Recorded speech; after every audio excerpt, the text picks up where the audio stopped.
For USCFootball.com, I'm Keely Eure here with Shotgun Spratling for its analysis of USC's 85-51 win over Kansas in the Wait, second wait, round wait, of wait, the wait, wait, wait, wait, wait, wait. yes. 85 to 51. That doesn't sound right. I think there's some I mistake here. I actually said it correctly, and I know that must be confusing for you, Shotgun, because when we previewed this game, you predicted this to be a close one. You said it might come down to free throws, and yet this margin of Hmm. victory was insane for USC. I guess my first question for you, Shotgun, simply put, how did this happen for the Trojans? I mean, it's a little bit baffling just to see this score because that they're playing Kansas. They're now going to the Sweet 16. Congratulations to Andy Enfield and the team for getting USC back to the Sweet 16 for the first time since 2007, first time in his tenure at USC. This is the worst loss that Kansas has ever had in the NCAA tournament. This is only the third worst loss they've had in their entire program history.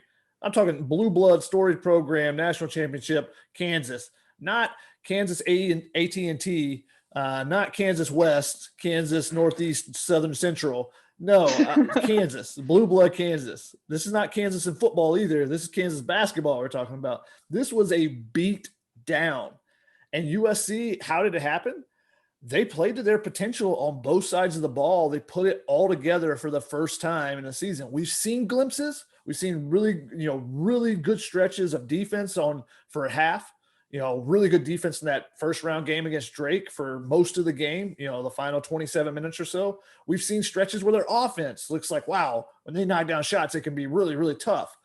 They did all of that tonight. Everyone played their role. Everyone did something maybe a little bit above, what they normally do. And they just thoroughly throttled Kansas in every facet. Their defense was impeccable. Their offense knocked down a ton of shots. They started a little bit slow.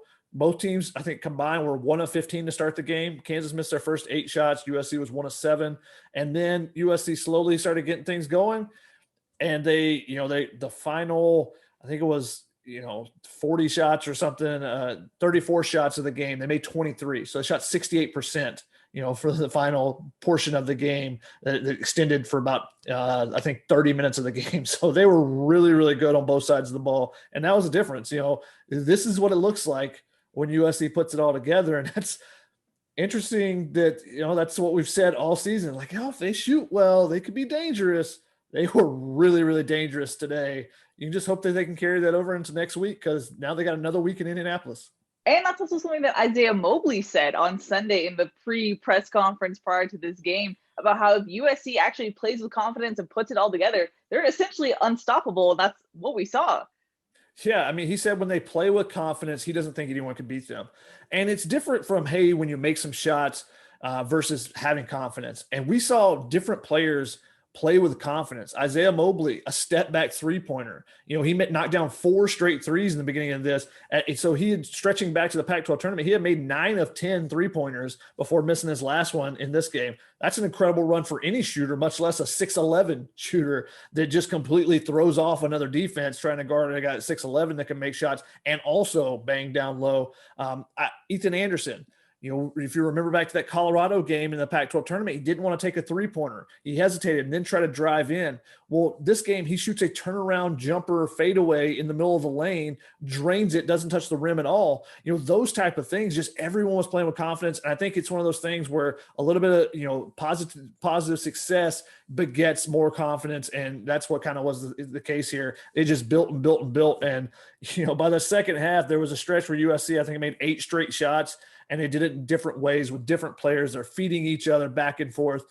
Kansas had no answer. Kansas in the final 7.5 minutes, they had 1 field goal. USC dominated the beginning of the game on defense. They dominated the very end of the game. They were really solid throughout. Kansas had no answer offensively or defensively from USC. Now, I know we're definitely going to have to talk about the Mobley brothers, but first let's start with USC's defense. That's been their calling card all season long, and that didn't change tonight. No, they were fantastic the entire game through. Like I said, their 2-3 defense is something they didn't use too much in the regular season. They used it a little, sparingly. They used it much more last season, I think. But they went to it in this game. They went to it against Drake, and it's been phenomenal for them. The long arms of Max Agmont-Polo in the back with Chavez Goodwin, those guys have been really active. They're just causing a lot of havoc. Drew Peterson, I thought, was exceptional tonight. Especially Christian Braun, whenever he was around, not letting him get up 3-pointers against USC, not getting clean looks. They gave up some 3-pointers, but not many of them were clean looks, and Kansas didn't shoot very well. USC, they were terrific on both ends of the court, but the defense is what carried him. I asked Andy Enfield which one he's more impressed by, and he said, well, our defense is what has got us here and what's continuing to carry us. So that's what he's more impressed with. And the fact that, that everyone's buying in, and it really did look like that Elite Eight team from 2001. They had that rewatch with USC, which was a really cool thing. If you haven't checked it out, you should check it out. But the players talking about how they, executed that it was kind of a matchup zone. It was something they had thrown together at practice with Brian Scalabrine kind of throwing it out there. And that's what this one looked like tonight. USC players were scrambling all over the place to find someone. It wasn't just, hey, if there's someone in my area, I'll guard him. No, they were flying around. They were helping each other out. There's a ton of talk between the players. And that's what it takes at this time of year, is everyone being bought in. And that's what it really looks like. They were going 100 miles an hour on the defensive end. And if they needed a break, then they would get somebody else in there. They weren't resting any, and they were playing fantastic. I definitely wanted to point out Drew Peterson. I thought he was fantastic. He's a guy that I think can be a game changer defensively for them, because he has it in him with a 6'8" frame with super long arms and agility. But we haven't always seen it consistently. Max Agmont-Polo is really bought in, and that's his role. Well, Drew has to score for him and be a facilitator on offense as well. But when he buys in on the defensive end, you put those two guys on the court and you're taking up basically half the court on the wings. So I think that their defense is playing at another level right now. And if they can continue that, they've got a great chance to go into next weekend and win a game. And, maybe they can give a team like Gonzaga a run. If they play like they do tonight, that would be a true game. And, if they play like they did tonight, they could beat Gonzaga. And that's the first time we've been able to say that all season. We haven't been able to say that about pretty much anyone all year. Everyone's had one or two special games. They could probably compete with Gonzaga. USC could have beat Gonzaga today from what we saw in Gonzaga playing earlier in the day. And that is just phenomenal to hear for me, so surprising, because Gonzaga has been so good this season. I mean, they shot 49% today, and it was their worst field goal percentage of the season. That's just effing ridiculous. So for USC even to be in that contention, looking at it, obviously matchups will play a big part and stuff like that. And they got to get by Oregon before they even worry about that. But, it gives you confidence that this team can continue to play really well. Effing ridiculous. I think that's a new one for instant analysis. I'm trying to keep it PG over here, Keely. Thank you. Well, good job. I guess PG-13 a little bit. Evan Mobley had his 12th double-double tonight, and then Isaiah Mobley kept up the momentum that he had against Drake. What did you see from both brothers tonight?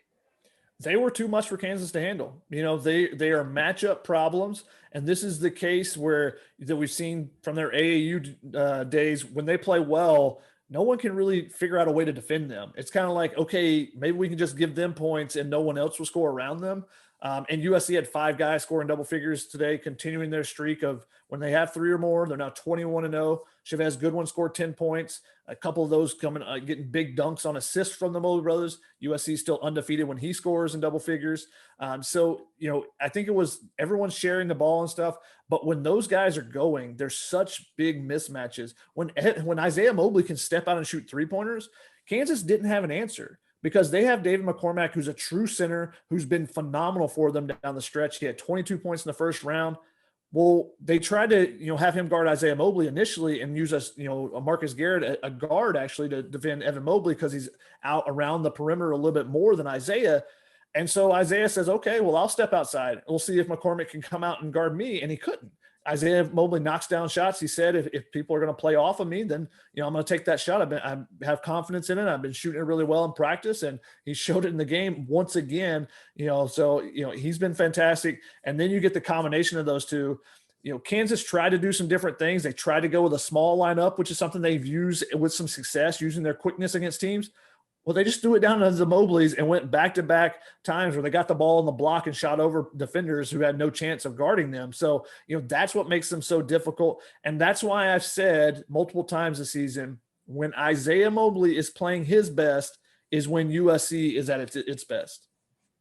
You made sure to really enunciate on that one too, Shotgun. Make sure everyone Hey, knows that you've if been I've saying said it, it. then I want people to know when it shows up on the court. Not Of so much course. that this was going to be a close game. Well, we don't need to remember those parts. Well, when you win in this dominating fashion, that means you can be a little spicy in the post-game press conference. I thought that was really interesting. We got some spice from both Andy Enfield and Isaiah Mobley. Enfield called out CBS, the broadcast, for what they said before the game, and then Isaiah mentioned Oregon in the future matchup, and he said that Oregon stole the Pac-12 championship title from them. So some spice there, Shotgun. A little bit. I wanted to bring my own spice and say that USC. I wore this Bulls hat because USC looked like the mid '90s Bulls and how dominant they were today. And maybe we got to get some USC basketball.com shirts or something. I'm sure Ryan Abraham will appreciate that. Sure. But no, Andy Enfield said that the coaches were sitting around. He wanted to thank CBS. So I thought, oh, okay. Did they do a feature on him or something? I missed. He said no. I don't think it was the actual broadcast, but someone in the studio. I don't know which studio show it was, but one of the assistant coaches said, "Hey, coach, check this out." And they said that they were picking Kansas. Why were they picking Kansas? Because an Andy Enfield USC team is just undisciplined. And so Andy Enfield said, "Thanks, CBS. We really appreciate that." Gave him a little extra fire, a little message board. A little message board post never hurts. I put it on the bulletin board, let them know, the team know, this is what everyone thinks of you. And he even said, imagine what this game would look like if we were disciplined. I don't know if you win by 35, or 34, what would it have been if they were disciplined? Would it have been 55? I don't know. And then Isaiah Mobley talking about the Oregon game. I think it's a really interesting matchup for one, but he said that he was a little bit less spicy in his. He did say that he said he didn't want to call it luck. He said that they did take the Pac-12 championship from them, they felt like, but he said they've also got a chip on their shoulder because USC beat them as well. So they both got chips on their shoulder. Both of them are going to be thinking about this matchup all week long, sitting in Indianapolis. Well, speaking of USC's future matchup with Oregon, what are you expecting for that game, Shotgun? I know the last time and the only time USC played Oregon this season, USC won 72-58. So what are you expecting in this rematch? Well, first, let's give a ton of credit to the Pac-12. 4 teams in the Sweet 16, including the team that was picked to finish last in the Pac-12. A team that was picked to finish 12th in a 12-team league is now among the top 16 teams in the nation. So a lot of credit to Oregon State. They've been on a terrific run. They've been really fun to watch. UCLA, they beat, they get the easy kind of route with Abilene Christian beating Texas, made it a little bit easier for them, but they took care of business there. And then Oregon just thumped Iowa in the second half. They scored 56 points in the first half and then just took off in the second half, and Iowa couldn't keep up. But the interesting thing about that, and the reason why I bring up that Iowa game, one is because all those were double-digit wins for the Pac-12. I just want to say that, and including USC's 34-point win. But Oregon, Iowa was able to score down low. Luka Garza had a ton of points against them because Oregon doesn't have a lot of height. So they do it with smaller guys. Eugene or Omarui is one of their forwards, and he plays against some bigger guys, but he can also take out bigger defenders like a Luka Garza today. Luka Garza had 30-something points, but Omarumi also went off because they kind of give that small lineup and make it more difficult, where USC can actually guard that with the Mobley brothers. So they actually match up pretty well against one of the strengths of Oregon. Now, the first game, USC came out and they shut down Oregon. Oregon didn't score a field goal in the first 8 minutes. They held Oregon to 58 points, was their season low. I don't expect that to happen again. Oregon has been shooting the ball phenomenally.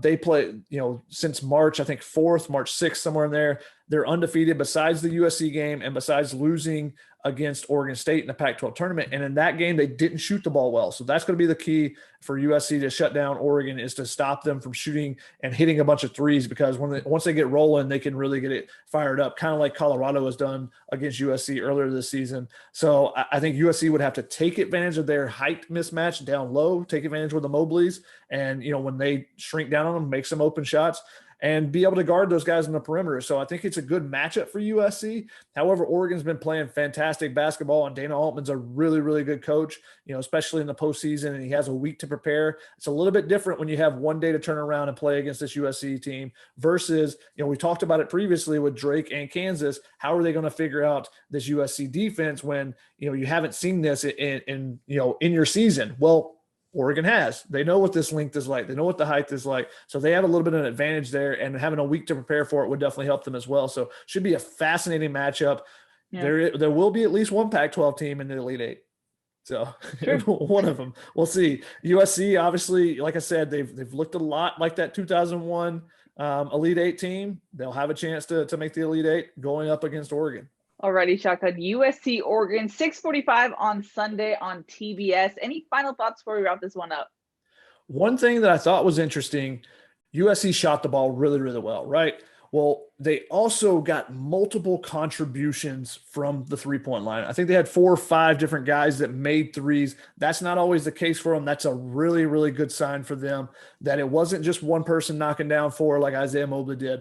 Isaiah White hit 3. Tajidi had 1, I believe. Drew Peterson had a couple. They had multiple guys do it. And when they do that, that makes them that much more difficult to defend. And Kansas, like I said, had no answer for them. Just a phenomenal performance. Anyone that's been a USC basketball hater has to at least tip their cap to this performance, because that was, unthinkable, really. No one would have thought that would have happened. And, USC really put it on them, took care of business. We'll see if they can carry the momentum into next weekend. I got to say, Shotgun, we did Tunnel Vision just a night ago, and we were getting, why are we talking about USC basketball? And now all these USC basketball fans appear. So I thought it was an interesting little flip-flop, but I guess USC will always take room on the bandwagon, I guess. Hey, when you're trying to build a program like Andy Enfield is trying to do, you take all the comers that you can, and especially in a run like this. You think Florida Gulf Coast had a bunch of fans before they made it to the Sweet 16? No, but they got a bunch of fans on those first 2 wins when they took down Georgetown and San Diego State, and they threw down some monster dunks. You saw Evan Mobley with a couple big dunks and a couple big blocks today. USC will take all those bandwagon fans this week. Alrighty, that's going to wrap it up for USC's beat down over Kansas. For Shotgun Spratling, I'm Keely Eure. For more, check out uscfootball.com.